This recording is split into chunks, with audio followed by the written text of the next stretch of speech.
Salut à tous. Bitcoin. On entend ce mot partout, non? Mais au fond, qu'est-ce que c'est vraiment? Ça peut paraître un peu complexe, mais promis, on va décortiquer tout ça ensemble en quelques minutes. L'idée, c'est de bien comprendre ce qui se cache derrière ce phénomène qui est en train de secouer le monde de la finance. Alors, la question qui est vraiment au cœur de tout ça, elle est simple, mais en même temps, elle est complètement folle. Est-ce qu'on peut vraiment imaginer une monnaie qui se passe de banque, qui se passe d'un État pour fonctionner? Eh bien, c'est ça, le pari fou du Bitcoin.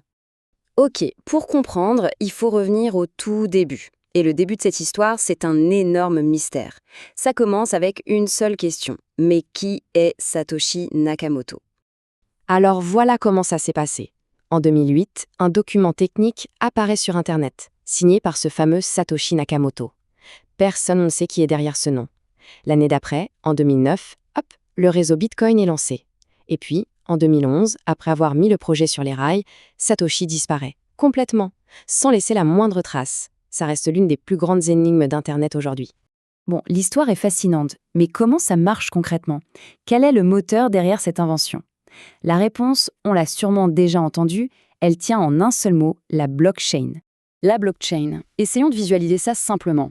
C'est comme un immense cahier de compte numérique. Sa particularité, c'est qu'il est public, tout le monde peut le voir. Et surtout, il est infalsifiable. Une fois qu'une transaction est inscrite dedans, impossible de la modifier ou de la supprimer. C'est ça, un peu la magie du truc.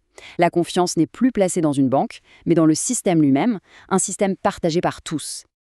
Ok, alors concrètement, si on envoie des bitcoins, comment ça se passe? Eh bien d'abord, la transaction est annoncée à tout le réseau. Ensuite, c'est là que les mineurs entrent en jeu. Ce sont des ordinateurs hyper puissants qui se lancent dans une course pour résoudre une énigme mathématique. Le premier qui trouve la solution a le droit de valider un paquet de transactions et de les regrouper dans un bloc. Et enfin, ce nouveau bloc est accroché de manière permanente à la chaîne des blocs précédents, d'où le nom blockchain. C'est ce processus, le minage, qui garantit la sécurité de tout le système. Et là, on arrive à un point absolument fondamental, ce chiffre, 21 millions. C'est le nombre maximum de bitcoins qui existeront. Jamais plus, c'est gravé dans le code. Contrairement à l'euro ou au dollar, qu'une banque centrale peut décider d'imprimer, ici, la quantité est finie. Cette limite, on devrait l'atteindre vers 2140. L'idée, c'est de créer une rareté, un peu comme pour l'or. C'est bien beau toute cette technologie, mais à quoi ça sert en fait le bitcoin au quotidien? Eh bien, depuis sa création, son rôle a pas mal changé. Cette citation, elle est devenue mythique dans le milieu. Elle nous raconte la toute première fois où quelqu'un a utilisé des bitcoins pour acheter un objet réel. On est en 2010. Un développeur propose de payer 10 000 bitcoins pour 2 pizzas. Quelqu'un accepte. À l'époque, ça valait quelques dollars. Aujourd'hui, on parlerait de centaines de millions d'euros. C'est juste hallucinant. Et ça montre bien le chemin parcouru. Du coup, aujourd'hui, le Bitcoin a plusieurs visages. On peut le voir de 3 manières. D'abord, comme un moyen de paiement, même si, soyons honnêtes, son utilisation reste assez confidentielle. Ensuite, certains le voient comme une réserve de valeur, une sorte d'or numérique pour se protéger de l'inflation. Et enfin, et c'est son usage le plus répandu, c'est un actif purement spéculatif.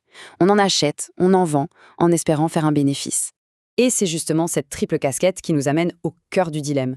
Alors, le Bitcoin, révolution de génie ou gigantesque bulle financière hyper risquée? Alors, mettons les arguments sur la table. D'un côté, les pour. Ces défenseurs adorent le côté décentralisé, sans personne aux commandes.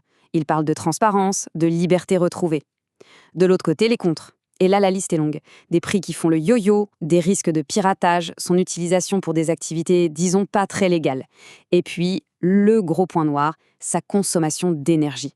Ce tableau, il résume très bien un des grands débats. Pour les économistes, une vraie monnaie doit remplir 3 missions. Servir d'unité de compte pour fixer les prix, être un moyen d'échange accepté partout et être une réserve de valeur fiable. Quand on regarde le Bitcoin, eh bien, à cause de sa volatilité extrême, il a beaucoup de mal à cocher toutes ces cases. Et on en arrive au sujet qui fâche vraiment, l'écologie. Le minage de Bitcoin, ça consomme une quantité d'électricité ahurissante, 125 TWh par an. Pour se donner une idée, c'est plus que la consommation électrique totale de pays comme la Suisse ou la Suède. C'est juste énorme. Du coup, ça pose une question vraiment cruciale. Est-ce que les avantages d'un système décentralisé, libre de tout contrôle, valent ce coût environnemental colossal? La question est posée.